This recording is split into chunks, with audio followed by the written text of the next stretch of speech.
Yeah, sorry about that, guys. So each week we speak to guests from around the world of sport and entertainment, and we ask them about their plans for the year ahead. Take a look back at some of their career highlights on each show, and we'll explore those stars and with you, the positive pit stop crew aspects of mental health.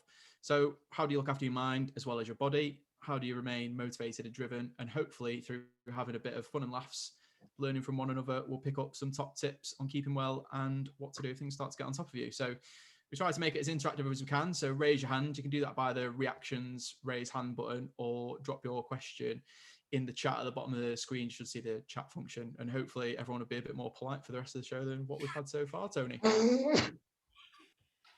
Yes, we are going to keep this week as interactive as possible, though we might regret that, the way things have started so far. So yeah, in the chat function, if you ignore the first 81 messages and read from Rob's onwards, then just drop some questions in there and I'll keep an eye on it. And hopefully we won't have to kick anyone else out. We won't have to mute anyone other than if they deserve muting, such as if they start talking about world records or TV shows.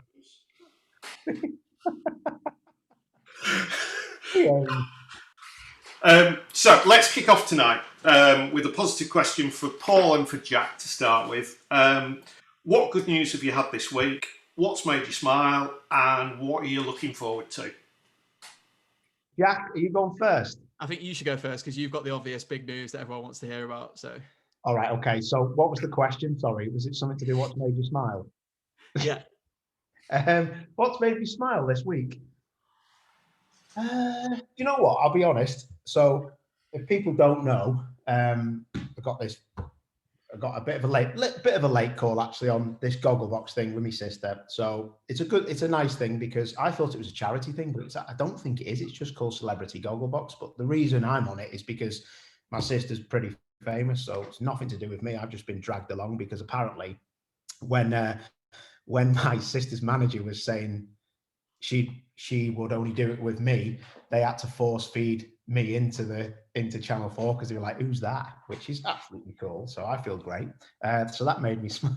And do you know what the other thing was nice as well? To be honest, I think that person that was just giving it a load of mouth, I think that might have come from me because, and it's the only person, I don't know who it is, and I don't actually really care, to be honest. But my followers on Twitter and Instagram are just amazing. And I don't care whether this gets a bad reaction now, but I get nothing but nice things said to me on Twitter and Instagram, which I just think is amazing because I know personally through my family how bad a place that social media can be. And I don't know what the percentage sway is of bad to good, but for me, it's just like 99.9% amazing. Even on a British touring car weekend, when I can say something that can be quite derogatory towards a team or a person, I have to give my opinion because I'm paid to do that. And I always wince, but no one ever comes at me. And I just think it's great that I've got so many nice followers. And that's what I want to say is that's the reason it makes me smile, because so many bad things can happen on social media, but this is cool for me, and just the love is great. So sorry, I've had that say now. And I did have issues on the slide that we're gonna, but I'm not gonna cry because I'm just treble out. I think all those bad reactions have gone to the baseball player as opposed to you. That's what it is. Hey, do you know what?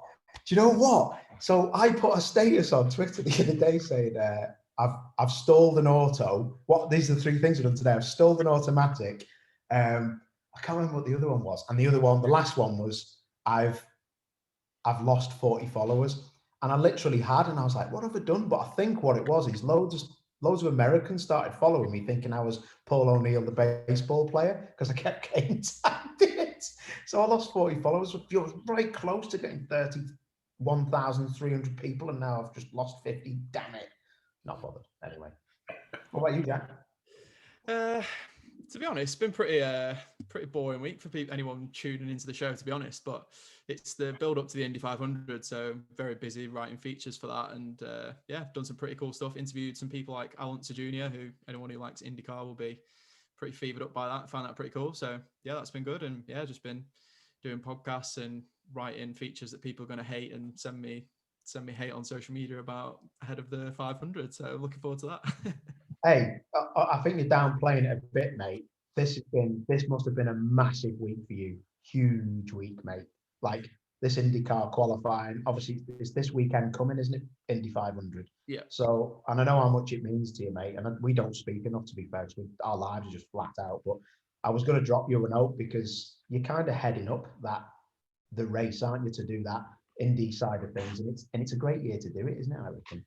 Yeah, it's been one of the great benefits has been having Roman Grosjean come over and do IndyCar, because it's kind of opened up people's eyes to it so much more in Europe and around the world, really. So that's been a really fun aspect of doing it. And we've launched a podcast this year and we're doing loads of different stuff. So it's been really fun, and it's hard work, and it is like stupid hours, and you do like some crazy stuff, but it's at the end of the day, like when you can love something that you do and you enjoy waking up in the morning to do it, which is something I'm sure is the best kind of job in the world. So I can't really complain about that for sure.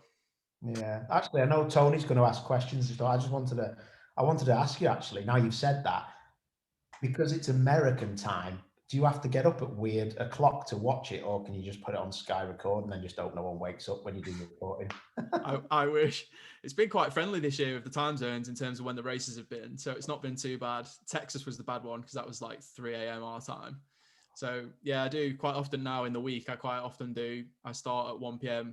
and then finish at like 9, 10 o'clock at night. So a bit different in terms of like what I'm doing work-wise, like on a day-to-day basis. But I've really enjoyed it, and it's something that I wasn't really sure about doing to start with, going to an American side of things, but just the opportunity to travel to America, which obviously fell over because of the pandemic. Thanks very much. Cheers. That would have been mega to go and do like 8 or 9, 10 races in the States and just do a bit of traveling out there. I would have really enjoyed that. So hopefully I'll get the chance to do that in the future, and the race decide that they want to keep me on for beyond when traveling's possible. But yeah, it's been a phenomenal experience, and yeah, definitely don't regret any part of it, to be honest. Yeah, we're pretty lucky, aren't we? With I was only talking to someone the other day about. I mean, this month for me has just been absolutely nuts. I never thought I was talking to someone the other day, actually. If nobody here watching knows what Palmer Sport is, it's like a corporate day out for people who want to drive race cars on the track, and you have a coach with you or a race instructor. And that's what I did for 7 years living in Northampton. And I learned a lot of my trade there, but it's the hardest job I've ever had, because it was just sat in a passenger seat of the car all day, flat out, like non-stop. And it's good when you're young, but it's difficult when you're getting older. And not to be disrespectful to Jonathan, I did actually enjoy it, but to a point it was just killing me. And I remember I was getting quite depressed down in Northampton, because that's where I lived at the time. And I never thought I'd be able to do anything else. Like I didn't know if I'd be able to get out of that mold of doing that.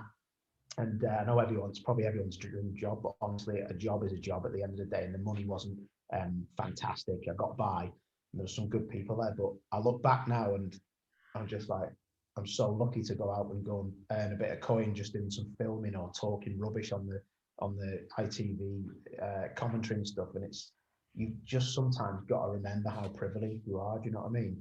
So definitely, and I think before we move on, we should just say I think it's something that maybe can apply to everybody else, but you can get so worked up and back yourself into a corner about the job that you do and think that there's no way out and there's no escape. And I've definitely felt like that in different jobs before, where you do enjoy what you're doing, but you're just driving yourself into the ground, and you can't, you haven't got enough time in the day to actually do the job that you're supposed to be doing. And it's just, you can't have a life around it. And I think it's really important. In this country, we get so obsessed with how much people work and stuff like that, and we forget to actually enjoy life on the side of it and actually have a life. So I think it's, whatever job you're doing, it's so important sometimes just to step back and say, is this really good for me? Even though I'm enjoying it, is this job actually, worth it? And is it something I should be doing? Because it can, sometimes you can not even realize what damage it's doing to you until it's too late. So I think it is really important to think about managing your time and how work impacts that. And and that was a great point, mate, because I'm just speaking off the cuff now, but when I come back up here from Northampton, I haven't got anything against Northampton. It's just that I miss my friends. I know what you're like, Jack. I'm quite a homely person, and I have to get up at 4 a.m. to drive to Brands Hatch, if I've got to do a day's work, if I ain't got a hotel, or like 5 to get to Silverstone to start a track day. And it sounds like I'm moaning, I'm not. I absolutely love it. And I could move down south if I wanted to. But because I needed my friends and family around me, I always remember this is funny. So when I moved back up from Northampton, I didn't really get to see my mates up here that much. But my mate Rick, who was my schoolmate, I was on the phone to him saying, he said, "You coming back up then?" I said, "Yeah, I'm going to have to come home, mate." I said, "My head's in tatters here." Right? The people that I knew were racing friends. So they were great people, and I still speak to them now, but they're not my proper friends who would tell, problems that you don't really speak to that many people about. You'd only tell your best mates from school. And they were great people. But I was racing touring cars at the time, and they kind of blew smoke up my arse quite a lot. And they weren't being horrible, they were just being nice, but a bit too nice. And I remember the best thing about coming home was when I opened the back of the van up, my mate Rick turned up in his car. I've known him since I was like 10. And he turned up and he said, "How's things? Are we all right?" I was like, yeah, I'm sound, mate." He went, "Still looking fat and bald?" I was like, that's what I wanted. I just wanted to be told the truth. So, do you know what I mean? It's like, you've got to assess all situations, haven't you? Because I've seen it a lot lately that you're really not, and for the younger people, Chris especially, and people that have said this to you, mate, you're not around for a long time. You don't see millions of summers. Take the good times, man. Because that's one thing I will say that's been good about myself, is that doesn't matter what I'm doing or where I am, I always make sure I enjoy the moment. I enjoyed Palmer's, I enjoyed Northampton, but when it was time to move on, I did that. So always make sure you look after yourself, and I'm sure that Danielle and Sarah will tell you the same thing as well. So yeah, sorry Tony, if I bored you to death there. Carry on, mate. Carry on.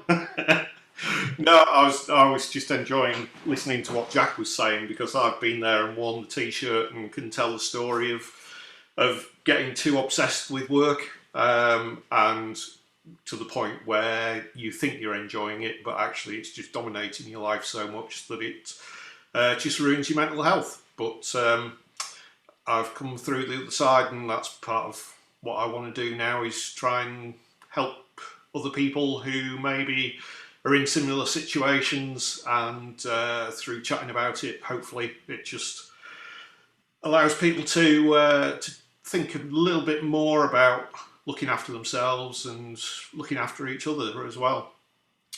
One thing I did want to just go back to on what both of you were saying about social media, because you're both social media savvy and you use it as part of your work as well as just as part of being you. You both have really positive experiences of it, but when you do get criticism from it, do you think it actually hurts more because you only get it occasionally? Jack, shall I go first on that one? Feel free. Yeah, I'm staring down the cameras at you now, and I'd be lying if I said, if I do see a negative, I'm not that bothered. Listen, we're all human. We all have emotions. It's like, you can't be 100% happy all the time. People forget that we're actually human beings. We're supposed to have emotions. We're supposed to lash out. We're supposed to, be angry and sad and cry. That's what we are. So, you can't really push that, those feelings back into a hole and just let it go away. It's just about controlling your emotions and your feelings. And I'd like to think I'm okay at that, but don't get me wrong. I mean, I'm savage sometimes, and I will bite back at people, which is to the amusement of some people on the internet. But I won't have someone call me out if I don't think it's the right thing. If they're going to have an opinion, so am I as well. And I try not to be horrible. And there's actually, Tony, it's a good question, because over the years I've had a few people who have had a pop at me, and I just think I've not deserved it. And even if I think I deserve it, then I'll agree with them. But I always try and make a friendship out of it. I would never, I've had one fight in my life, and I was 6 years of age, and I battered the lad in juniors. So I was the hardest person for a day, and then I got twatted by someone else. So then he was the hardest. But so I've got 100% record if you want to fight me. What? But yeah, I'm not that kind of person who wants to go out there and cause grief. So I will try and understand what they've what the problem is, and then I'll try and work with them. But if it's just a blatant, you know, I don't like you because of this and that, then you're never going to win that battle. And I don't know whether it's because my mind's full or it's just because I try not to have people get into me who are negative. I just kind of bat it away. So yeah, I am pretty lucky, mate. But you're right, because I don't have many. I tell you what, that's such a good question, mate. At the present time, for me, because of this Gogglebox thing, and I'm just speaking, and this is going to be recorded, so I don't, you know, we might look back at this and laugh, but you don't know what's going to happen with that. This could be an absolute disaster for me, a total disaster. I could lose contracts over it. I'm not going to go out there to offend people, but you know, I'm going to try and just do my own thing and have a bit of a giggle, but I could really upset a lot of people by accident. And it's only because motorsport people know me and know I'm a bit of an idiot that they'll probably laugh it off. Some people may get really annoyed, and I might come in for a right battering on the internet, and don't think I haven't thought about it. I've been around the block, and I kind of like I know what the sketch is. I've seen the press outside my house when I was 15, absolutely rinsing my sister and just causing my family grief. So I know how it can be. So I'm not stepping into the unknown here. But no, very good question, mate. Where's Jack? Oh, he's moved. There he is. I was looking at Chris then. I thought he's morphed. It's very brave Paul to put her trust in you to sit alongside her, I think. She's got old sport. He's coming down with me. Jack. Yeah, I think for me, I've been on a bit of a journey with social media, because my initial sort of reaction to negativity on social media was just to ignore it completely, which I think is acceptable to some people. But I realised that it wasn't to me, because I am a journalist and I should not be above reproach in what I write. So even no matter how stupid a comment might be on social media, I felt like ignoring it was the wrong approach, because I should always listen to what other people have got to say, no matter how much I disagree with it or don't sort of rate that opinion. You know, at the end of the day, as a spokesperson, to a certain extent, I've got a responsibility to listen to other people's views, and I've kind of come to realize that can help me as well, because it can inform my writing and make me more, you know, a more rounded writer when it comes to writing about different things. So I think I've been on a bit of a journey the past 2 years in that sense. I do kind of have a no reply policy, basically, to negativity. I'll take it on board, and if there's something within it that I've kind of reacted to and thought, you know what, actually, you've got a point there, totally right, you know, I've made a mistake, or I can see that point of view is different to mine, and I'll acknowledge it. But I don't like to get into kind of heated debates or anything on social media, because I think it's already a negative enough place as it is, and I'm just desperate for the government to step in and actually do something about social media properly, like making people, like, it should just be attached to your driving license or your national insurance number. You should have to have those linked to your social media accounts, so that you can't just set up these bot accounts and do all sorts of terrible things on social media, because it's so powerful and it's such an amazing place to be. It can connect so many different people you'd never speak to in a million years, you can be connected with on social media. And it can be such a fruitful place for not just for journalists. It is very important for journalists, but, you know, from people from all walks of life, people who want help with their mental health and stuff like that. You know, it could be such a good place for that. But, you know, it's just laced with so much negativity at the moment, and until someone steps in and does something about that, i.e., you know, authority is actually doing something about it, then it's not really going to change, unfortunately. So yeah, that's kind of my journey with social media anyway. It's an interesting viewpoint as well, because, you know, you hear freedom of speech being thrown at everything, and, you know, you look what happened in America with the election and the way Trump used social media. That yeah, it's an interesting field. I mean, my own experience of it, whilst I was suffering from clinical depression, was I found it a really positive place. I connected with a lot of people who I didn't know from Adam, just through a shared experience. And yeah, on the whole, I've found it positive. I see Shazza made a comment on the chat. I don't know if you want to actually say what your feelings are, Shazza, or happy to read it out. That social media has really had a negative impact on her for 3 years, and she's a very different person now. it can be an incredibly positive place, but it can also destroy people very easily, can't it? Can I say something, Tony, before we move on? Just quickly, you said Trump, and I think that is the most perfect example as to how you can police the world, basically, at the moment. Because how many people have read something about Donald Trump in the past week or 2 weeks or month? There's been basically nothing. And do you know why that is? Because he's been shut off social media. So if you want an example of, yeah, I get freedom of speech, Tony, I think that's really important. And, it's quite coincidental, isn't it, that someone like a journalist is basically saying we can't have total freedom of speech. I'm saying people should have to sign up for Twitter with different, not necessarily like with your passport or something like that, but I don't think that's impacting freedom of speech, asking someone to have like some sort of identity when they sign up to a social media. I don't think that's against freedom of speech. I think it's just an acceptable thing to have to do. When we go to vote, we have to prove that we're on the polling register, don't we, and stuff like that. So, I don't think really social media is any different. So, but yeah, Trump, I just think it's a perfect example. You raised it, and the fact that we've basically not heard anything of him from the election, apart from like a couple of news stories. It was like all you heard about for like 4 years, Trump in the run up to his first election, and then for his whole term, it was all you read about in the American news was Trump. Especially in Europe, anyway. And the oxygen has just totally been taken away by the fact that he's been taken off social media. So I think that's a good cross section of what can happen if someone polices it properly.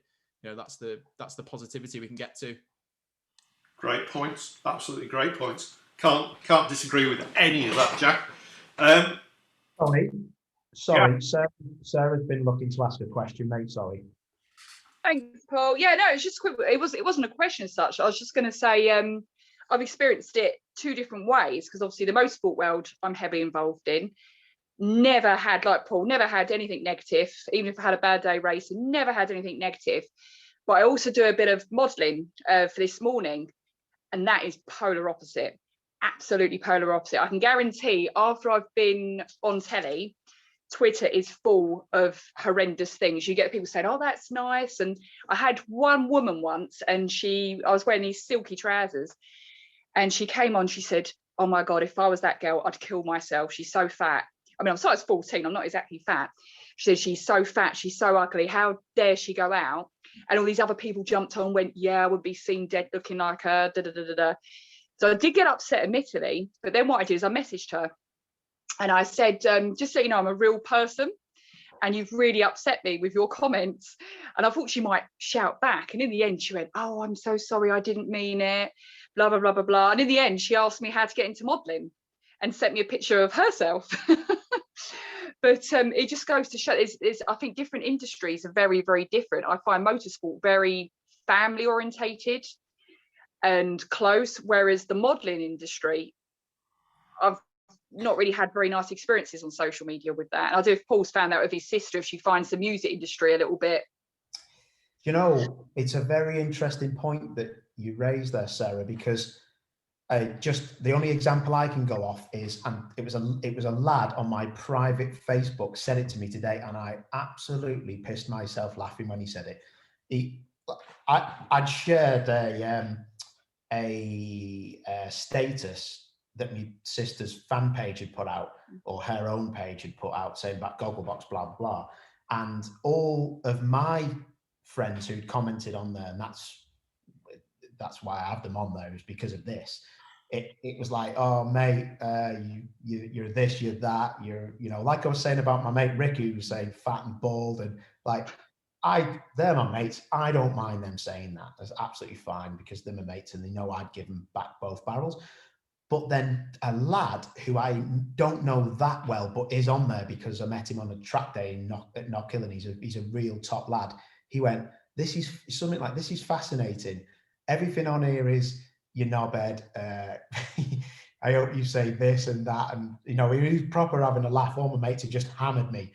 And then on my sister's fan page, it was saying, "Oh, he's lovely." And it was the complete opposite. And my sister, they were obviously lying, but my sister has because I think she's a nice person. She has lovely people who follow her intensely. And it's a bit like motorsport, and Chris and everybody on here will tell you, if you follow in motorsport, it is like a family. But the bigger the family is, the more you can have a problem.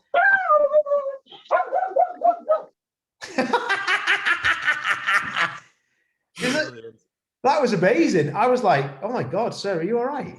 Is that her dog? But like I was saying, you know, if you have a big family, that is amazing. If you have a big family of people, that they can, some of them can go rogue. And I can actually see it now happening a bit with motorsport, where there's fractions of people, because touring cars is getting bigger, and I can see a few people who are not, you know, who have not watched it for that long, they're getting involved. And I just think that, you know, we've said this millions of times, but social media is opening the gates to people, like you said, Sarah. And the reason I think, and that's a great example what you said, because I've had exactly the same thing where I've called someone out and they've been, oh, I'm sorry. It's because they're not connected to you. So they think that you'll never, they probably think you're never going to see it. And it's, you know, some lad, when I did that golf world record thing, do not mute me.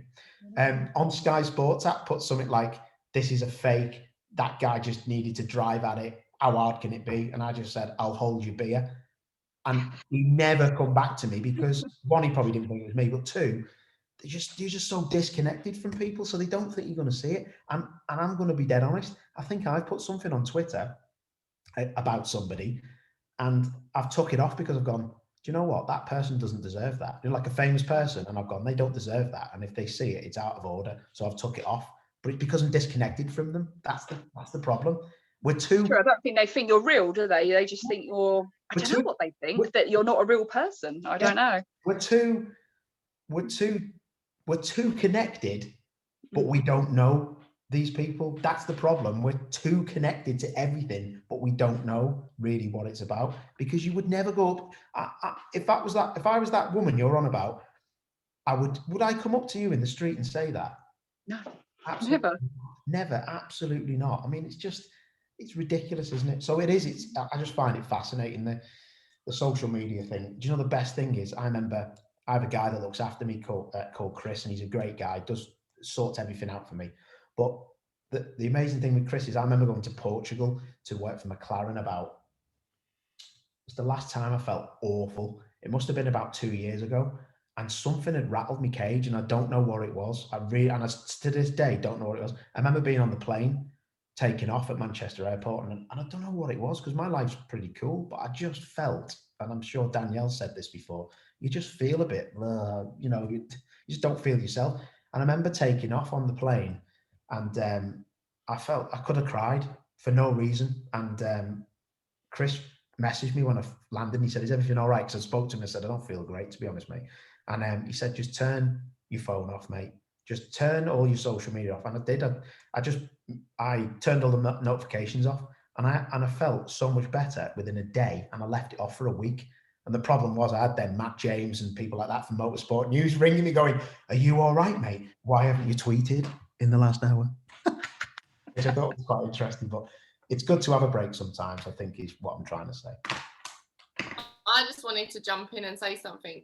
You talking about connections. I'm going to get all woo-woo now. Literally, our meditation tonight is all about connections. It's like I knew we was going to be talking about this. I literally had no idea, by the way, but yeah. Right, talking about connections and talking about getting to know people, I think, Mr. O'Neill, it's time for you to get to know Jack. Oh, that's what I'm not even going to say it. I was going to say that's what she said. Once you've been lobbed at a barrier on a rally stage by Paul O'Neill, you know each other very intimately, mate, let me tell you. The best thing is looking over when we've nearly hit a tree at 90 and you still reading the pace notes. I've never looked like that. No, you've never looked like that, mate. You wouldn't dare look. You were more scared than I was. Mate, I was asking myself if I was all right in the intercom. Are you all right, Paul? What? Right, let's get to know Jack. Let's crack on. Actually, yeah, because he always, to be fair, he's the one who's always asking the questions, so we need to know a bit more about you. Right, it's the usual fella. Favourite food? Pizza, definitely. Oh, I had a pizza the other night. It's played havoc with my sugar levels. Oh my God. Favourite drink? Beer. Didn't have you down for that. Current road car. Have you still got that C1? No, I had a C2 Loeb edition because I'm an absolute razzer, but I've My mum's got it at the minute, so she's razzing around in it instead. Me 56-year-old mum. So now I've got an Audi A3. Oh, grown up. No, I'm so grown up now. I've got a dog, I've got a missus, got an Audi A3. Oh, mate. Don't know where everything's gone wrong, Paul. Honestly, mate, I think you should just move back in with your mum and get an Xbox. I thought you were going to say grow up. I'm not that horrible. What's your dream road car then? Good question, and this changes on a pretty much daily basis. But I don't know. I'm quite like late 60s, early 70s orientated, which is probably quite unusual, I guess, for my age. But yeah, like a Jensen Interceptor or Lamborghini Miura or something along those lines would be, or a Volvo P1600 like the Saint, because that's one of my favorite TV shows. Oh my God, that's proper, mate. That isn't the Jensen Interceptor the first car that had ABS as a production car? Might be. You know more than me if it is. I need to really grow up. Yeah, you don't need to grow up. It's definitely me. Favorite holiday destination, mate? Don't say Widnes. Good question, that is. The thing is, I've been to so many places, but they've all been with work. So I think my favorite holiday destination so far has been Greece. I absolutely loved going to Greece. My partner's family's from Greece, so we spent a few weeks over there. I've been to various different places, Athens, and then around Crete and around there as well. So I definitely recommend Greece. I think it's a great place to go. I've been as a kid. Love Crete. Great place. Such good history there as well. It's wicked. Blair or Oasis? It's not really my vibe, to be honest, but I'd probably say Oasis. Ooh, what is your vibe? Like my favorite road car, it changes on a pretty much daily basis, and it can go from anything from Metallica to Nina Simone. So my office gets pretty wild, let me tell you. Country and Western, love it. Spice Girls or Little Mix? That's easy, Spice Girls for sure. You're right, mate. And I'll do things that are illegal in 48 states if you sort me tickets out for the next tour. Are they gonna tour again? I don't even know. Do you think they will? I don't think they will, but I can't wait to read the list of things people are willing to do for you to give them tickets. Hey, listen, if honestly, if you could, that's half of it. But if you could see my phone all day, that's Instagram messages, most of them, and emails from the Batman. But can you put me on Gogglebox? Is that what most of them are? Do you know what? I've had a lot of people saying, "Oh, can you mention this?" And I'm like, "Oh, I don't think I can." No one will be ringing that. Can you mention this brand new protein drink on there for me or something? Like it'll be like, yeah. Oh, Danielle will get a shout out for a book. That's not a problem. Just have it. That's easy though. You can just have that casually lying on the coffee table, like like almost so it's out of shot, but you can also see it at the same time, and it'll be fine. I could just be watching the TV with the book open, going, "Oh, that's nice." Do you know what it reminds me of? The Truman Show. Do you know when he's like, "You could also take this." I love the Truman Show. It's like, I'm sure that's about me. I'm joking, it's not. Last question, my man. Favorite ITV Motorsport presenter? Difficult, that one, because obviously I have to say you, but at the same time, Steve Ryder is like one of the voices of my childhood, to be honest, because the way I got into motorsport was my dad gave me the 1988 British Rally Championship review, which is the saddest thing I've ever admitted to in public. And it had with it a set of pace notes. So you could do a rally stage on the video and you could sit there and read the pace notes out like a right sado. So obviously I did that about 1 million times when I was a kid. So that is amazing, mate. Do you know, isn't it weird what we do as a kid? Unbelievable, especially as like racing and motorsport fans and stuff, isn't it? Just some of the things you go through, like it's weird, but it's just nice to be in a room of people who understand. Yeah, exactly. I love that. I love that. Can I tell you as well? So Thruxton, we had a Murray Walker tribute, and it was really, and people don't know how hard this was for me. They don't know how hard this was, because Murray Walker, honestly, literally is the reason that I do what I do today. And people are a bit like, I don't know what you mean by that. Because I always thought it was Nigel Mansell that got me into racing, but it wasn't. It was how he told the story of Mansell and told the story of everything else that was going on in the racing. So when we did that Murray Walker tribute, when you're like, it's like on a microphone and it's a live transmission. And I was just like waiting, and Paul Long, stand by. I'm going to come to you off the back of Steve. And I'm like, yeah, no worries. And as Steve asked me the question, I was just like, I nearly started crying. Because it's a massive thing. As I said, there's two people who've got me to where I am now. One of them's Murray Walker, and the other person is Simon Parry, who was the series editor who got me employed with ITV. And it was such a difficult thing to talk about because he's such a big part of your life, isn't he? Like you say, it's a childhood thing. And do you know what the really nice thing for me was? At the end of it, I just said, you know, he's a bit like you, Steve. He's a total legend who people look up to and respect. And he texted me afterwards off his Nokia and was like, it's a lovely thing to say. Thanks, Paul. And then and 5 minutes later, he put, what the fuck are you after? It is definitely one of the hardest things you have to do is when people pass is committing something to either to speak it or to write it, you know, knowing that basically like a football stadium's worth of people are going to listen to it or watch it or read it or whatever, and know that that's kind of like the last thing that they're going to read about that person, at least for a while. And it's going to be something that explains how important their life was, and to actually put that into words or to put it into a video or to put it into to commit that to the world is an incredibly difficult thing to do, and is something that is quite often kind of overlooked. But someone told me once to treat social media like an obituary. So you would never put something on social media that you wouldn't put in someone's obituary. And it's a really morbid way to look at it, but it is quite a good way to look at it as well. It's like, don't say something on social media that you wouldn't say about someone in someone's obituary. So you can be critical and you can say that they've done things wrong. And like anyone who read any obituaries about Max Mosley, especially like any of the tabloid ones, will know like exactly kind of the vibe that I'm talking about is like some of the horrible things people say. But yeah, it's kind of a good rule of thumb. If you wouldn't write that about someone who just died, then you shouldn't write at all. And I think, you know, like I said, it is a bit morbid. Sorry to drop the tone down, but yeah, it's quite a good way to approach social media, I think.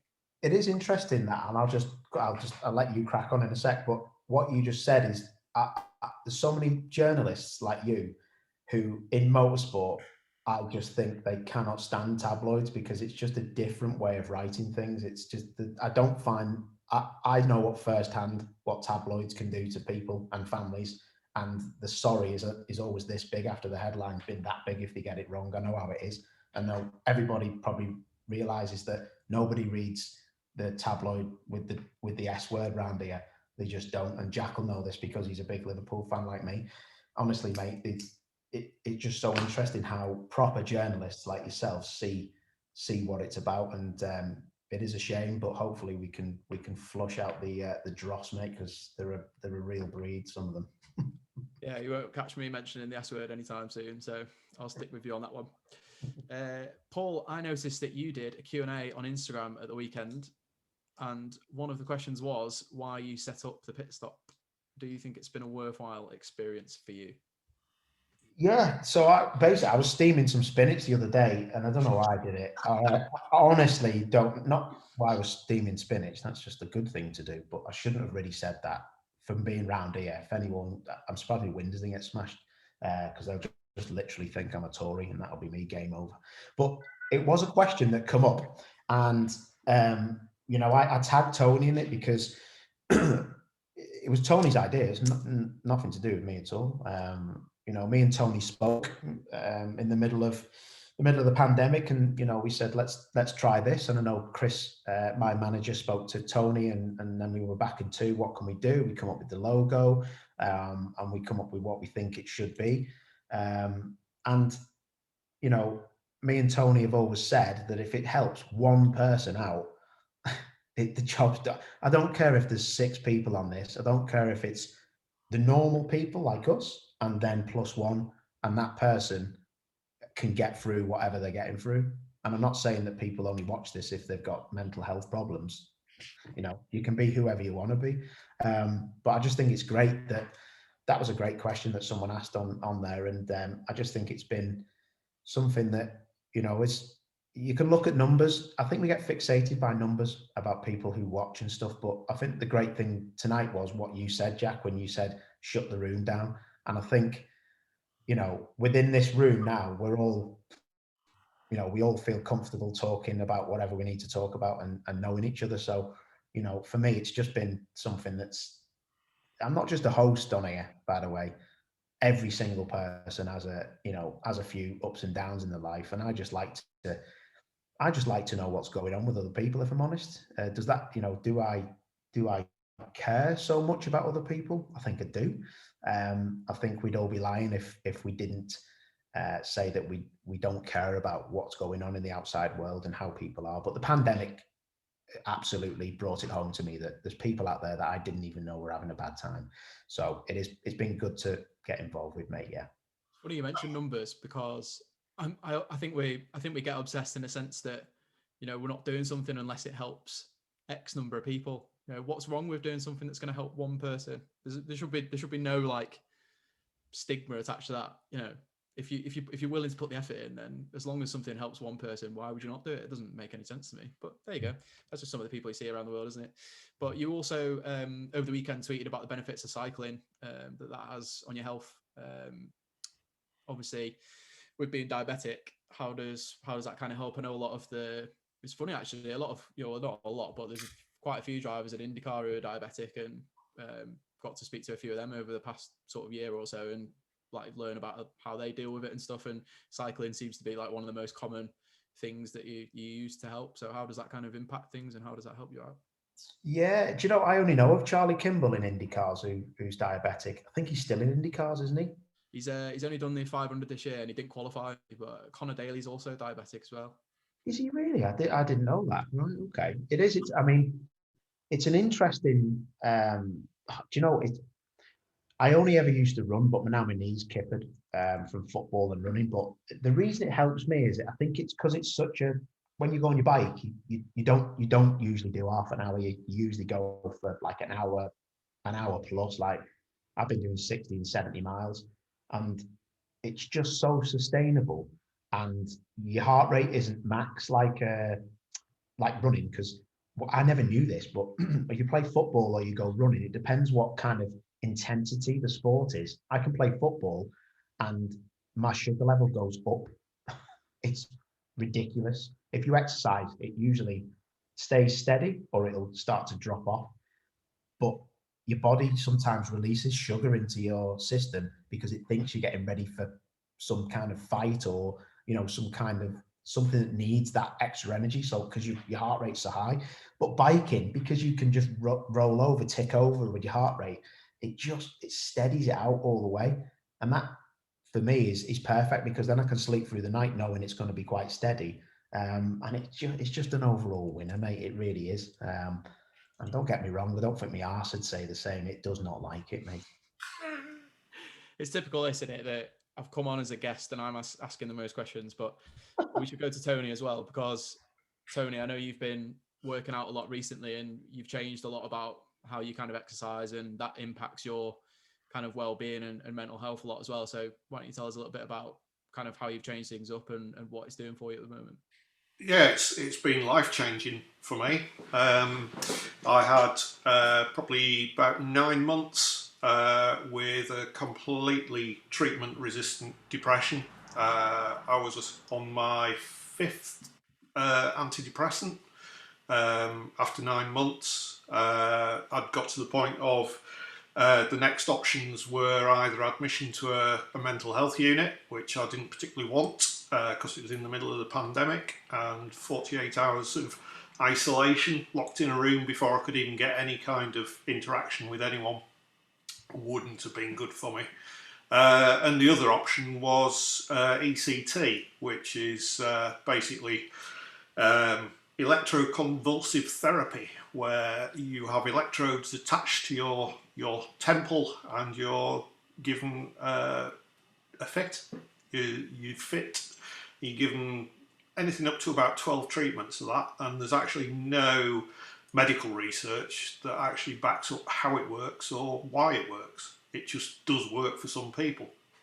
So neither of those options were particularly attractive to me. I was getting to that point where I don't mind admitting I didn't feel like I should be here, because I didn't feel like I was worth anything to anyone. But as a kind of a last resort almost, I persuaded the local NHS trust to commission a personal coach to work with me for 12 weeks, just to try and do something because I knew the benefits of exercise can have a massive impact on your mental health as well as your physical health. And by probably week 6. I was having 3 sessions a week. I was lifting weights for the first time in my life. I do not have the physique for lifting weights. I've never set foot in a gym, and probably never will still. But in the 12-week program, not going into great depth, but the medication that I was prescribed carries a huge risk of putting on massive amounts of weight, not necessarily even through overeating. So I think it was 6 weeks into the new medication, I put 8 kilograms on, which I've always been a fairly trim person. And suddenly I absolutely hated my body shape. I loathed the way I looked. I loathed the way I felt. I was eating tiny amounts of food, just enough to keep me going, but was just piling on all this weight because of this medication. And started lifting weights and started doing some cardiovascular work, and I got on my bike, but I had to do that on Zwift, on a turbo trainer, because I wasn't safe to go out on the roads because of my mental state, and yeah, gradually built up my exercise regime, and I have not felt so happy in my life for years as I do now. And this week I was discharged from mental health services, 5 months after being at the lowest point I could never ever imagine. So exercise has been brilliant, but actually the pit stop's been brilliant, because when I was chatting with Paul about it, a couple of things we agreed was we'll only do it if we enjoy it, which is a little bit selfish, but life's busy, and we'd only do it if we felt it made a difference, and we'd only do it if it wasn't stressful for either of us. And apart from having to write a script every week that Paul fails to ever look at, every week, colour-coded, every question you could imagine.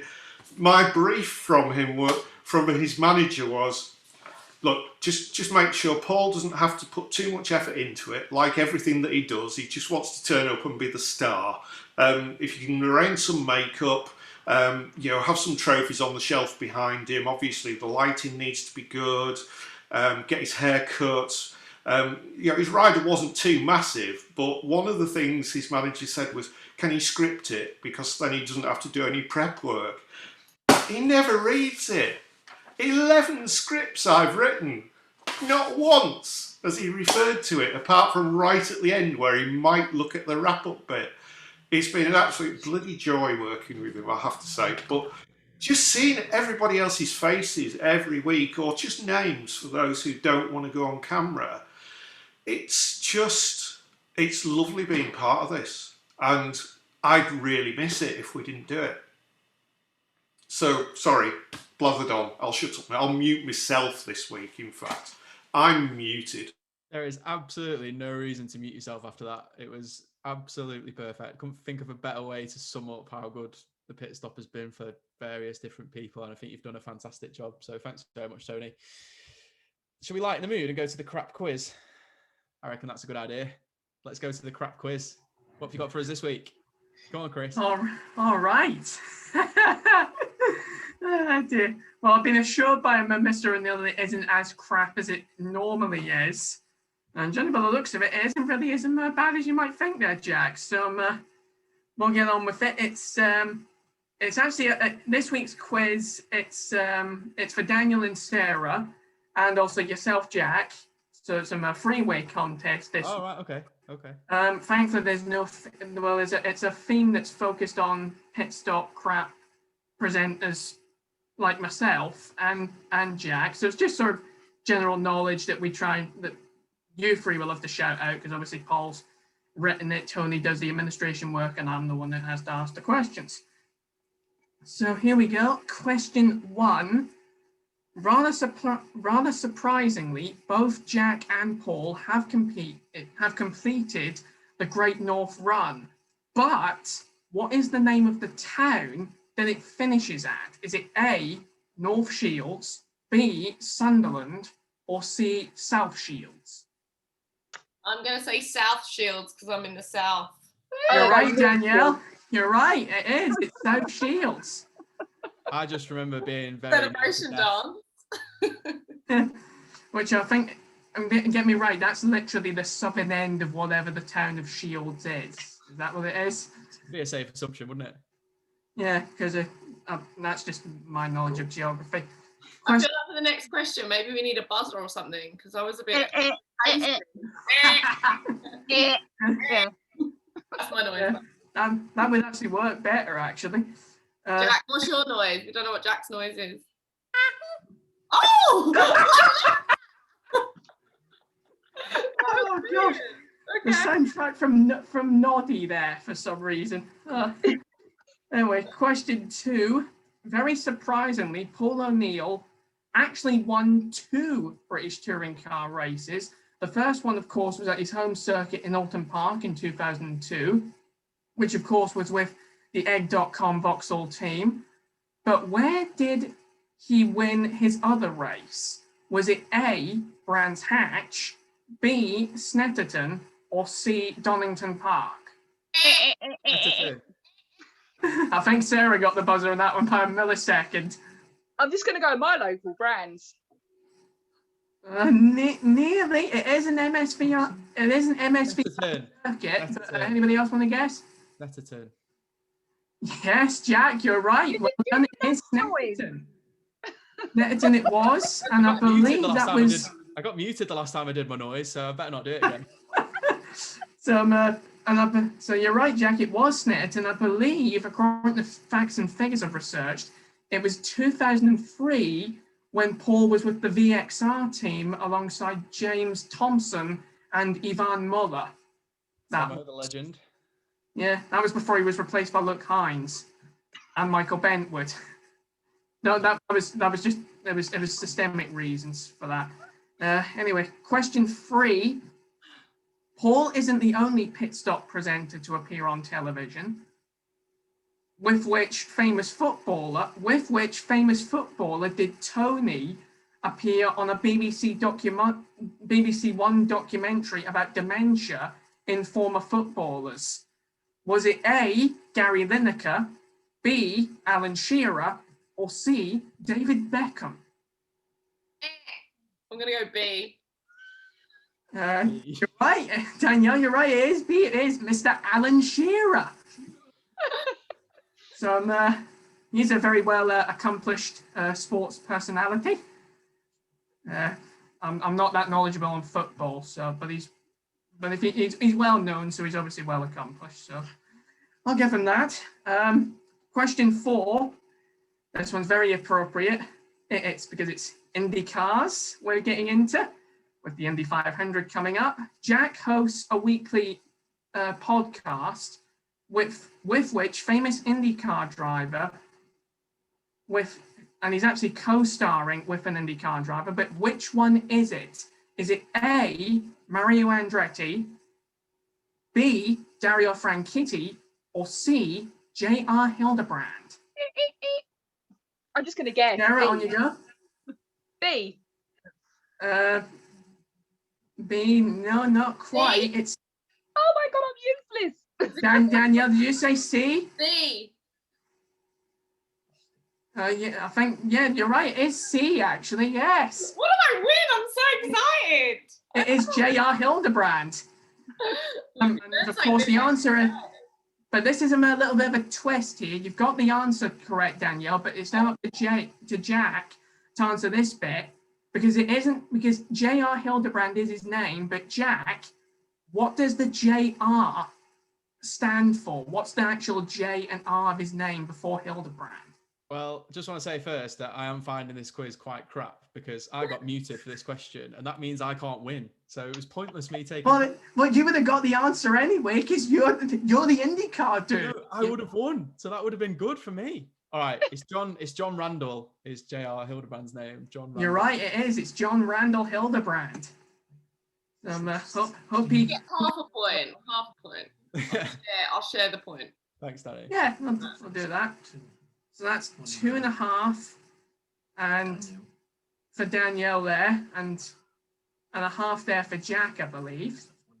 That's 1.5, in fact. I really need to get a calculator. And I've got 0. I know, 0. Yeah, none. Yeah. Nil. Yeah, I'm not. It's been a long time since I've done numbers with decimals. Now it's on to the final question. As you may have heard a few times already over the last week or so, Mel C and her little darling brother Paul will be on Gogglebox a week on Friday.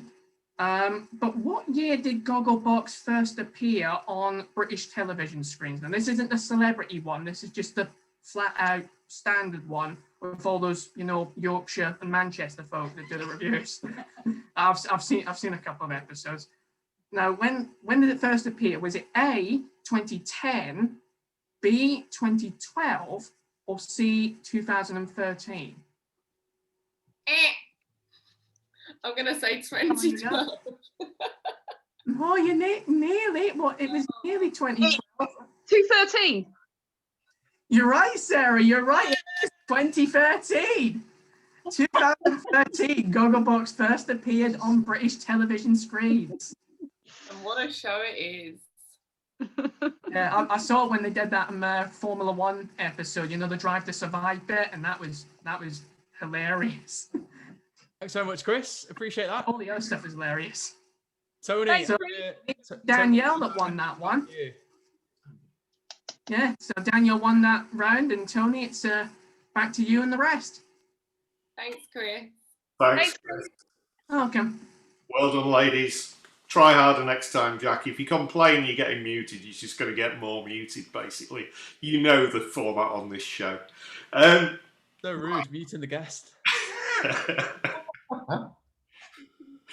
Are you a guest? Are you a presenter? We're just fluid on this show. Who knows? Oh, no. Thanks for that, Chris.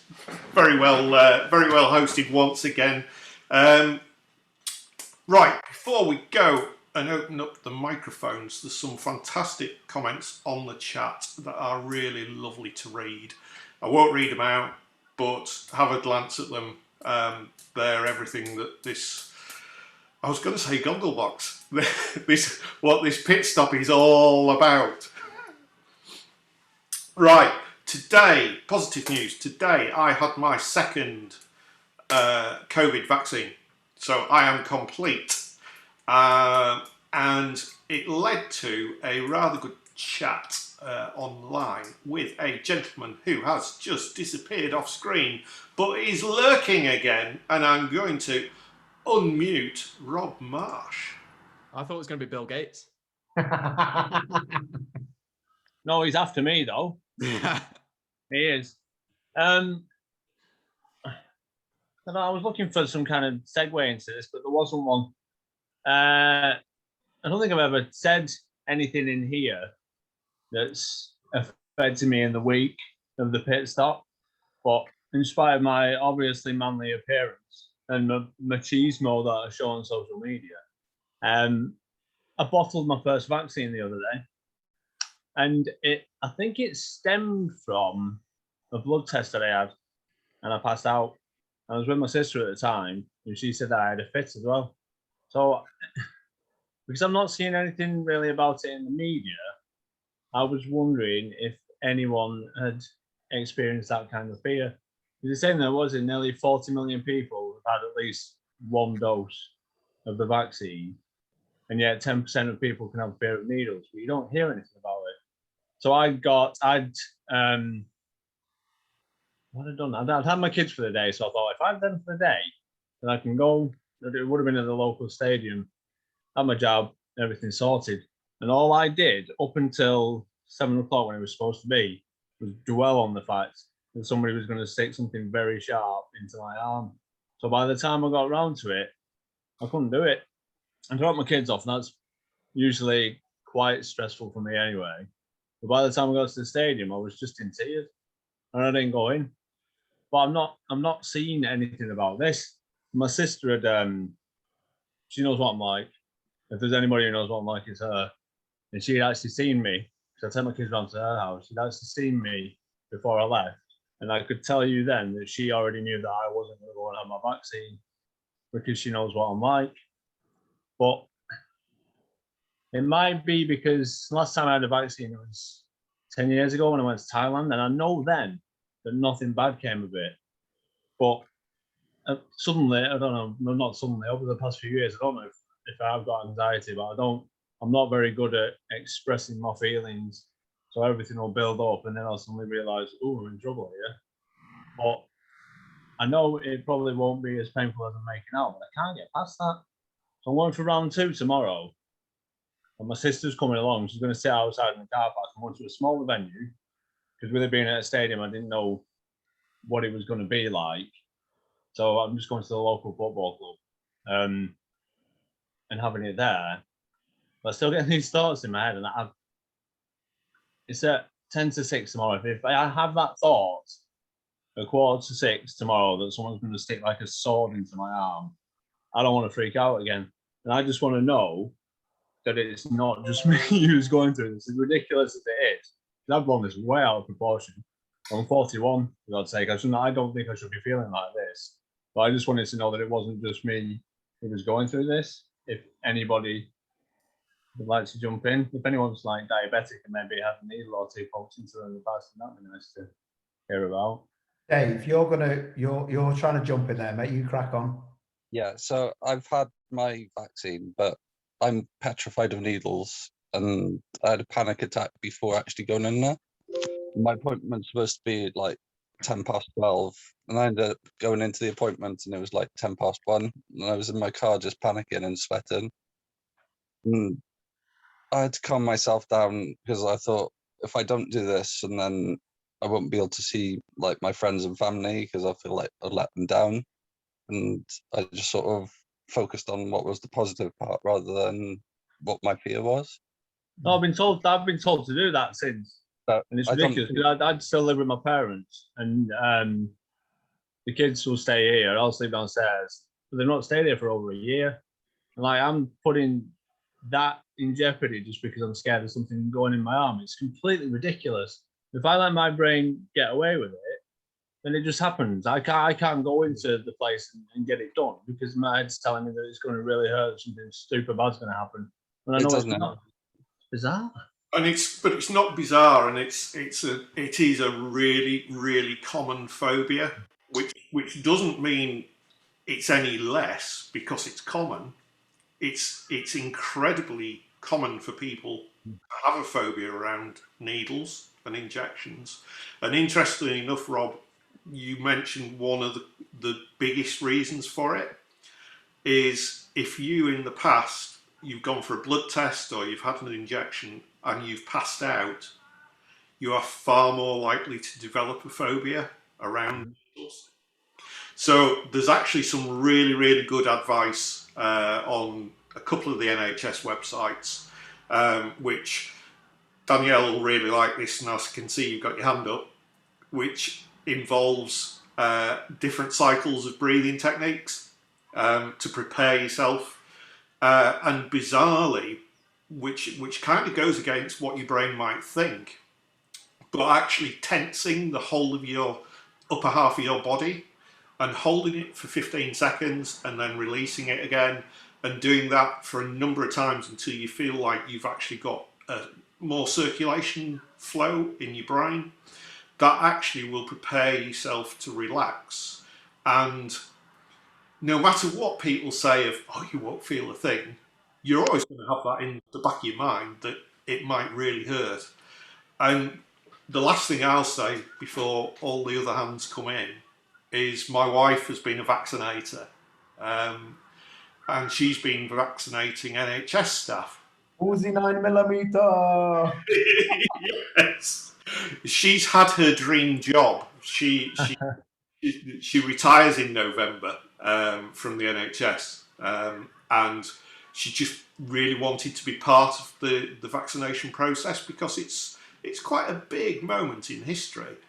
And what she couldn't believe was the people who were the most nervous about having the injections were generally blokes. They were muscly, and a lot of them had tattoos. but they were absolutely petrified of having a vaccination, even though they'll sit there for 2 hours in a tattoo parlour knowing that they'd get pain. And actually, every time my wife gave the vaccination, she was busy talking away and then said, "Oh, and you can go now." And they all turned around and went, "Well, when am I getting the jab?" And that's a bit of the trick of the skill of the person who's giving the jab. And the other thing is to remember is that the people who are actually giving the vaccination, they are trained and they're used to people being bloody scared of needles. So don't feel like you're going in there to a place where you won't have any sympathy or empathy at all. Right, I'm going to shut up because there's loads of hands up. Who wants to go first? Go to Danny first because she had her hand up first. Hi, sorry. Okay, so a couple of things. Number one, 100% breathing techniques will help. Obviously, I've been talking about it with racing drivers in the car, but at the same time, we can use this in the car before you go in to get your jab. And we're going to be doing a breathing exercise later on in the show. So yeah, I think maybe even if you just re-watch the breathing exercise maybe tomorrow before your thing and just do that with yourself in the car, maybe get your sister involved. That will definitely help. Number two, I don't know if you guys have ever heard of Tony Robbins before, but he's like one of the best life coaches in the world. Yeah. And he basically does an exercise with you whenever you go on like one of his courses, basically saying, so for instance, you know, your fear of the needle. However, he wants you to look at the absolute worst thing that can happen if you don't do this thing. So if you let this thing hold you back, what is the absolute worst thing that can happen? And the fear of that happening actually sort of diminishes the fear itself. So for instance, I'll give you an example of one of mine. So one of my self-limiting beliefs was that I don't have time to entertain love. And I was just like, no, I'm just so busy. Like, I don't have time for a boyfriend. I don't have time to start dating. However, when I broke it down, one of my biggest fears is like dying alone. Like, do you know what I mean? Nobody wants to die alone. So I was just like, if I don't actually put myself out there and make time to date, then potentially I might die alone, which is way more scarier than actually putting myself out there and dating. So I know I've completely got off track and I'm just babbling on about my crappy life. But what I'm trying to say is you need to basically write it down as well. Get out of your head. So write down what is the absolute worst thing that would happen if I don't have this jab tomorrow. Sorry, somebody's emailed me. And really focus on that and just be like, right, I need to do this for X, Y, and Z. Also, add as a positive as well. So what is the absolute best thing that will happen if you have the jab? And afterwards, go treat yourself. Go buy yourself a gift or get a Starbucks or whatever you want to do, because you've achieved something amazing tomorrow, okay? Because you are going to do it, because now we all know. And now I'm going to be texting you being like, did you get jab? So yeah, a little bit of accountability and treat yourself and do a breathing exercise. The only thing I want to say was before, because I'll hand over to Owie because I've not really got a lot to say and I didn't want it to come across as a lecture, but you're quite dismissive of yourself there, I thought, when you were talking about that. And I think it's important to just rate yourself. You know, I know things are difficult, but don't put yourself down because you're struggling, because there'll be you've already given yourself the answer in what you're saying, in the fact that, is it 10%, I think you said, of people are scared in the UK are scared of needles.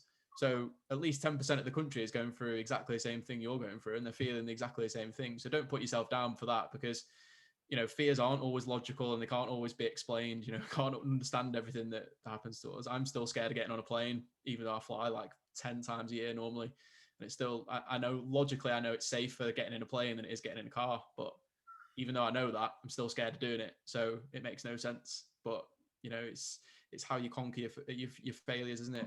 Everyone's got their own process and how they go about it. But Paul, I'll pass on to you. Yeah, nice one. Hey, listen, just quickly, I know where you're coming from, Rob, because there's a trigger every day of the week, mate. I've never had a problem ever. Like, I have to take a needle. It's not even that big, man. It's like literally that big. It's tiny. You can't even see it. I take that. I only just see. Literally, mate, it's that big, so don't worry. And the needle. What? Listen, when I worked, I've never had a problem. Never had a problem.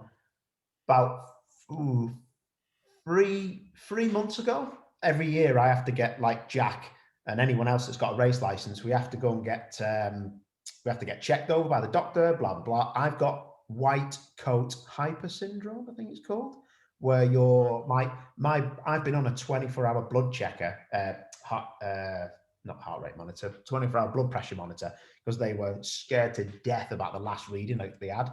But all it was my dad, I asked my dad about it, and he said, I've got the same, yeah. I just got this massive fear. It's the smell, it's the sight of everybody in a line going towards, towards a certain place where I just didn't like it. So that was one thing. But the one thing that's never happened to me is I've ever had a problem with any blood. But because of my diabetes, I have to get every year what's called a HbA1c. So they take blood out of me and they send it to the lab and they find out how much the sugar level is over an average of so many months. And then it has to go on record to the MSA medical doctor, just to see if I'm okay to drive. Never had a problem, mate. Went in there, rushed off my feet I was that day, dehydrated a bit, and I knew I had a problem. And I sat down in the chair and I remember thinking, I think this is the day. I'm not going to be able to do this. Anyway, she come over, and I've got really small veins as well, and she did the needle, mate, and that was me. I was getting dragged off the floor. I was gone. And I've never had that in my life. And what I'm trying to say, mate, is obviously there's triggers, but like Danielle was saying and Jack was saying, if you prep yourself that well, because I had to go back the next week and I put even more pressure on myself then, because I was like, it needs to be done now. Otherwise, I'm not going to be able to get my race license and my R's license. I'm not going to be able to do my job. And I had a proper panic on. About 2 days before, I was like, let's just chill out. It'll be sound. Got myself properly watered up. Made sure I had nothing for an hour before I went there. Job done, sound, nice one, passed the test, done. So that's what I'm trying to say, mate, is I think in life, it's very much like Danielle says, it's just about the prep, and it's easy to say that, but believe me, mate, I was winding myself right up, because it wasn't about the needle. It was about, I'm going to be letting down my clients. It's going to be this, it's going to be that. It needs to be down. It needs to be now. And it's, Oh yeah, no, I got to that last week because I've been snapping at my kids, not like screaming at them. If they did like one thing that was a bit naughty, I'd just turn around and like, go away. But when I dropped them off, I was on my way to the stadium, and I started thinking I was a rubbish dad. I got to that point, I got so wound up. I was like, I'm just really bad at everything. And then that's why I was in tears when I got to the stadium. But what you said about when you had that blood pressure thing, and what Tony said about professionalism, I'll keep this brief. All I was doing once was changing doctors, and I think it might be because, touch wood, I don't generally get ill, so I don't spend much time around medical areas, so to speak. But yeah, I was changing my doctors, and they had a blood pressure test, but because I was freaking out, just being in the doctors, it was high. And then someone else came in and said, "Can you just check his blood pressure?" I was thinking, why are they doing this? So I went higher again. It was off the scale. And then by the end of it, they had about 3 or 4 people, and all frantically pumping up my arm, and I was just getting worse and worse. I had to go back. But the thing, I don't know, it's all just a combination of things. But my mate phoned me earlier, and she said, what did I say? We were just having a text conversation. I said something about the last thing I want someone to do is tell me to man up. I absolutely hate that phrase. That just goes against everything that people are saying about men, talking about mental health and stuff like that. You're supposed to be all ballsy and whatever else. And she said, I'm going to phone you 5 minutes before you go in tomorrow, and I'm going to tell you to man up. And I just replied with, fuck off. if she does that, then I'll just go in and get the needle off of myself. And, you know what? I'll give it myself. I need something like that. I'll just do it myself. But, after Danielle said that, she's going to badger me as well. And, people know that I'm going to have it tomorrow. So I'll have it. That's all I'm going to say now. I'll get it done. Darren. Yeah, when my daughter she's 21 now. When she was, I think, probably 6 or something, she had to have a number of things done, spine operation and whatever. But when she was starting to get into this stuff, she went for a blood test, and I probably wouldn't have been that much of a help in anyone else's eyes. But what I did, as the nurse was saying to her, like, Keris, have you had an injection before? She was going, no. Are you going to be okay with this or whatever? And she said, do you want to look away? And then I said to Keris, I said, do you know what? I think you should look away, mate. It's massive. And she just looked at me as if she realised what I was, that I was joking, and realised it wasn't going to be such a big deal at all, and it just relaxed her. My missus wasn't that grateful that I did that, because she thought, this guy just cannot take anything seriously. But it helped her, because she realised that, I was there, I was a dad. It wasn't that big a deal to me. It wasn't anything to worry about, and she sailed through it. She's been great. Great. That's all I wanted to say. Oh, and I also have to drop. By the way, I'm sorry. I saw Jack had bombed out, but I need to drop in a few minutes. It's getting late. It's getting late. Thanks for everyone. And Rob, if you are going to your local football stadium, I'm assuming that's probably Bolton Wanderers. So there's never big crowds there anyway, is there, mate? That's where I went last week. That's where I was supposed to go last week. But we've been promoted. I should have been all like, yeah, I love coming here. It's amazing. But no, shit out. No, it's just the one down the road. I don't have to go to that place and think you'd be overawed by the magnificence of the place. Just the local one. That's all. Before we jump off on a topic, Rob, what are you going to buy yourself for getting your jab? Because I want to know. I'm going to buy myself a mirror and I'm going to kiss it all night. Because I love that. A magnificent person. What a wonderful lad. And I've heard as well that you don't get stickers, so I might buy myself some stickers. Yeah. And maybe a colouring book that just go mad. Go to town. I love that. Yeah. Awesome stuff. Good luck for tomorrow, Rob. And I'll stick a link to the NHS advice on the Pit Stop Facebook page tonight, straight after the show. Right, Danielle's going to talk us through a meditation exercise, which is pretty timely, really, for tonight, because I think we've probably all shared quite a lot. Just briefly on meditation, looking at a different sport, golf. Phil Mickelson became the oldest professional to win a major title at the weekend, 50 years of age. He used to be an incredibly brash, cocky, typical brash American golfer who didn't really listen to anyone and would just plough his own furrow. At the age of 50, he has taken up meditation. And he now has a whole different health regime, but he meditates before every single shot he plays. And at the age of 50, on the longest golf course in history of major championships, a guy who's 50 should not be anywhere near the top 10. But through meditation and through hard work and determination, he won a major. So meditation can have a massive impact in lots of different ways.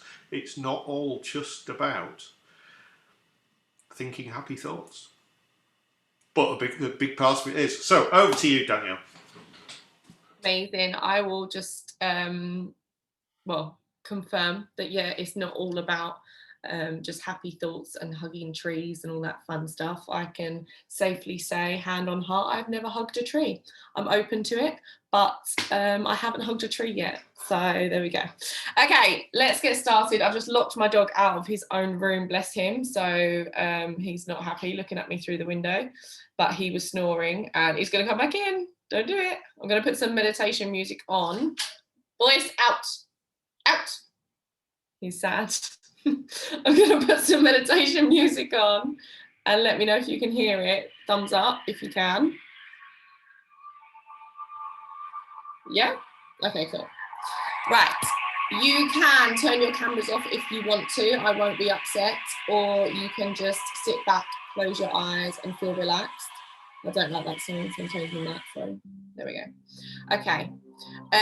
So yeah, sit back, close your eyes, and let's get started.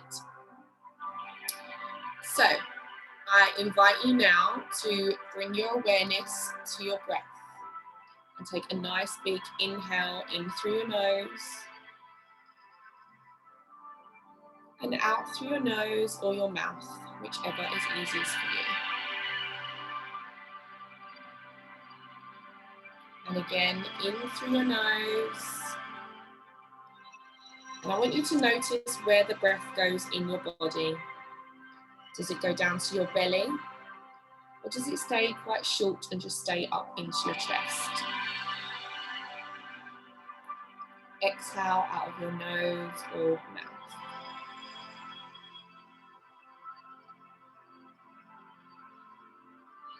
On this next breath, what I'd like you to do is I'd like you to breathe in for 5 seconds. We're then going to hold for 4 seconds and you're going to exhale out for 7. I will count you in. So inhale for 5, 4, 3, 2, 1. Hold for 1, 2, 3, 4. Exhale for 7, 6, 5, 4, 3, 2, and 1. Again, inhale for 5, 4, 3, 2, 1. Hold for 1, 2, 3, 4, and exhale for 7, 6, 5, 4, 3, 2, 1. And one last time, inhale for 5, 4, 3, 2, 1. Hold for 1, 2, 3, 4, and exhale for 7, 6, 5, 4, 3, 2, and 1. Amazing. Now allow your breath to just go back to its normal rhythm. Now let's relax our bodies. So starting up at our head, I invite you to relax all the hairs on top of your head. Relax all the muscles in your forehead and your eyebrows. Your eyes are closed and you can feel your eyelids getting heavier and heavier. Relax your cheekbones and your jaw. This is actually where we hold a lot of tension. And I invite you to relax your tongue down in your mouth. So don't have it at the roof of your mouth. Relax your neck and your shoulders. If you feel necessary, you can give your shoulders a roll back or give your head a little wobble from left to right. But really relax the neck and shoulders. Come down your arms, relaxing from your shoulders down to your elbows, your forearms, your wrists, your hands, and all 10 fingers. You can have your hands on your lap or down by your side. Your palms can be up or down. It's completely up to you, whatever feels most comfortable. Take a nice big inhale in through your nose and out through your nose.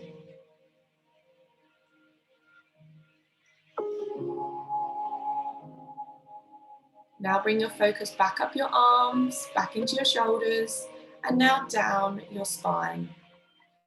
Relaxing every vertebrae, every tiny muscle. Feel the sensation run down your spine. Relax your hips and your pelvis, and feel yourself sitting comfortably in the chair.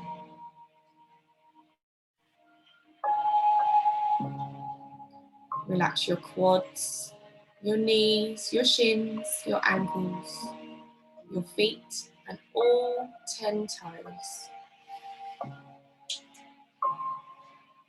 If you can, ground your feet on the floor, so make sure both feet are flat down on the floor and feel the presence of your foot on the floor.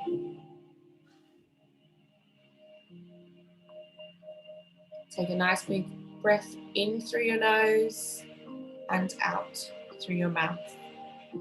Feel the heaviness of your entire body relaxing.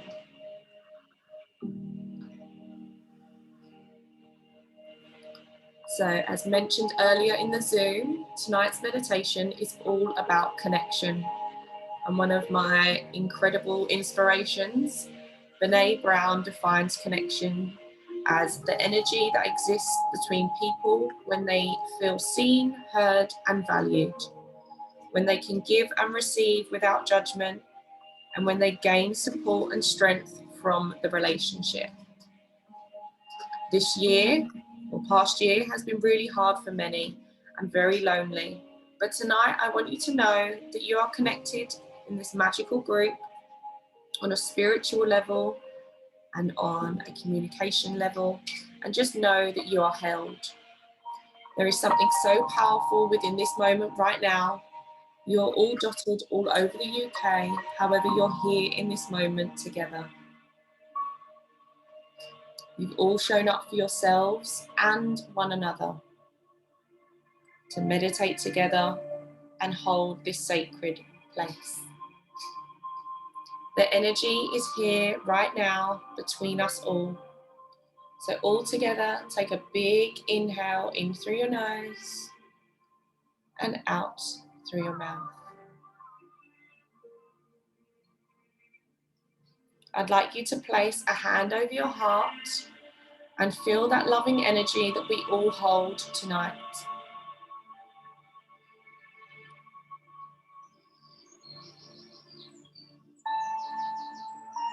Feel your heartbeat through your hand and know that you're connected to everyone on this call, everyone in your family, all your friends, everyone in your town, everyone in motorsport, everyone in your county, and everyone in the UK and the world. You are all connected.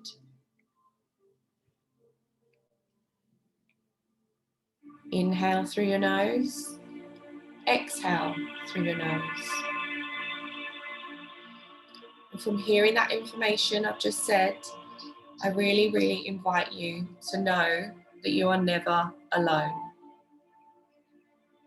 You can reach out to anyone in this group, myself, Tony, Paul, Sarah, any of your family, any of your friends. You can always reach out. I'm going to be silent for a few moments, and I'd really love you to picture a circle of people around you, and with your hand on your heart, I want you to send them love. Look them in the eye, so whoever's in your circle, and send them love.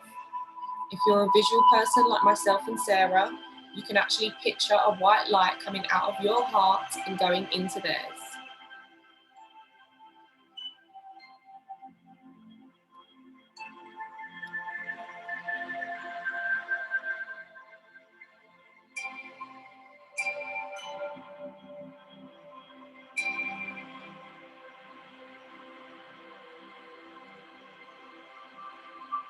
Really visualize these people, give them a big smile because you love them and they love you.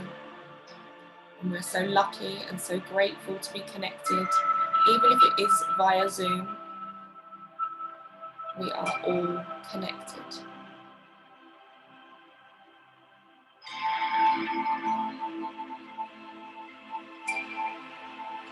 If your mind is wandering, that's completely fine. Just come back to the circle, picture your loved ones, and send them love and light.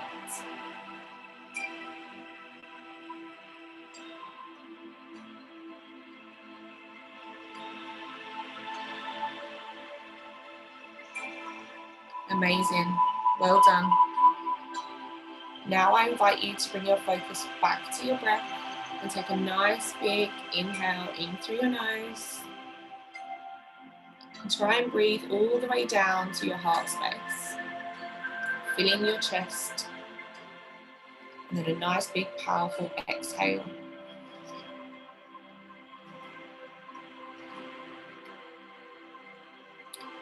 Many of us sometimes feel disconnected, unseen, unheard, not valued.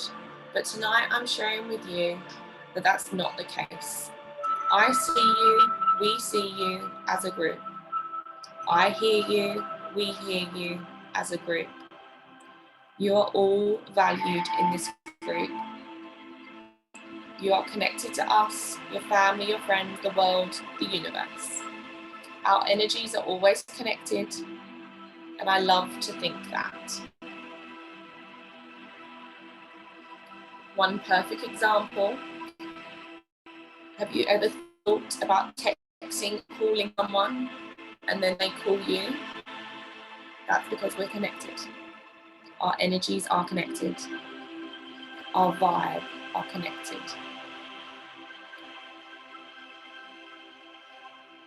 I would like you to all send love to each other just one last time for the next couple of minutes, and just repeat these phrases over in your head. You can say them out loud or quietly or silently, it's completely up to you.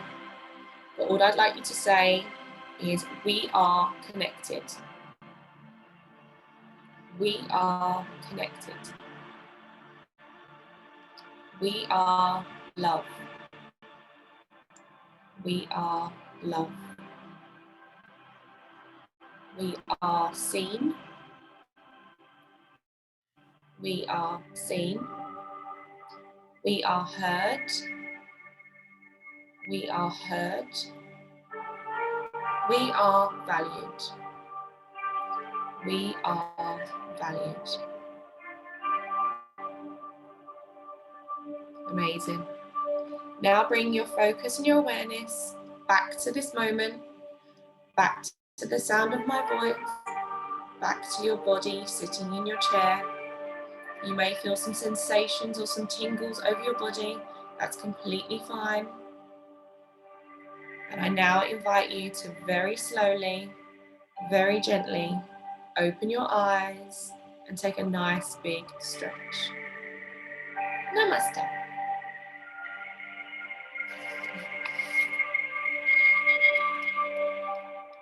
Has everyone fallen asleep? Tony has. Tony, wake up. I didn't sleep this time. I think it's because I've got you sitting up at the minute, Sarah. Normally I've got you lying down and you're That like... sounds dodgy, Danny. That sounds dodgy. Oh dear. Oh, Show of hands whose first time meditating that was. yeah. That made no sense. You understood what I meant though. First time meditating. Love that. Paul's got a big old grin on his face. I just thought that's amazing. Like, I don't have enough time usually to do. That's a lame excuse. I just thought that was amazing because everyone was doing it, and I thought, right, I'm going to properly have a go, and that is unreal. Like, I feel in that time that that's the only time I'd ever focus. Like, my mind is elsewhere. Even doing this tonight, my mind is elsewhere because I've got other things I've got to do in the next few weeks and the next few days. But just then I was like, that was it. It was amazing. Really so cool. I'm glad. Did you get any tingles? I did a bit, but I think I was sat funny. Oh.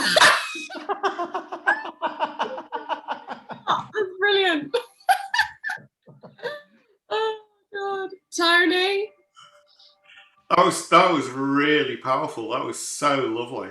And I just having some time to completely switch off and then come back and actually notice things even that I hadn't noticed before, such as Paul O'Neill's washing behind him. Yeah.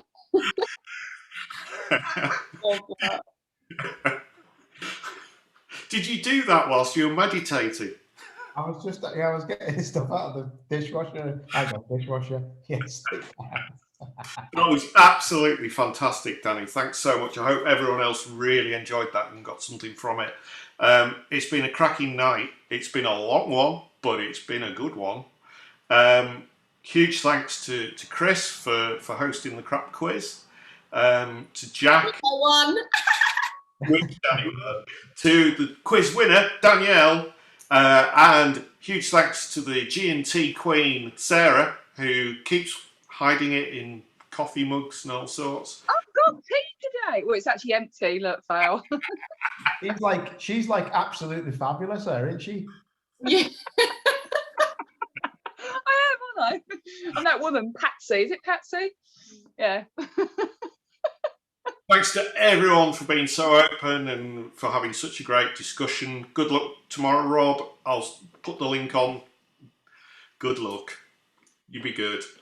You can do it, Rob. Finally, huge thanks to Paul for tolerating us all every week. You know, when he does turn up. Obviously, this will probably be his last pit stop because he'll just be so famous after next week.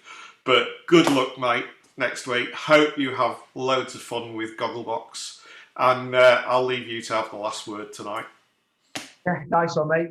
Appreciate it. As usual, everyone's always very kind to me, so that's good. But I just want to announce tonight, I'm going to start up my own show, and it's going to be called The Shit Stop. So, Tony, move over. You're in so much trouble, mate. Me and Chris, we're branching out. The sister show. Muted. Rob, you weren't muted tonight. Oh, he got the final mute. So, as Yeah. O'Neill, Yeah, listen, honestly, thank you. It's been grand, and I echo everything that Tony says. So thank you for sticking around for an hour and 45, and everyone chatting. But Rob, give me another nice Facebook message tomorrow, mate, like you did this morning, you little knobhead, and I'll hopefully get some good news off you, mate. Good luck, fella, because I know it means a lot.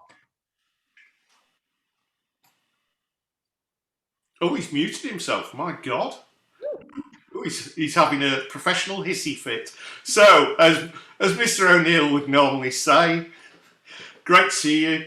Wave goodbye. Peace out. And see you in a couple of weeks. Love it. Bye, guys. Thank you.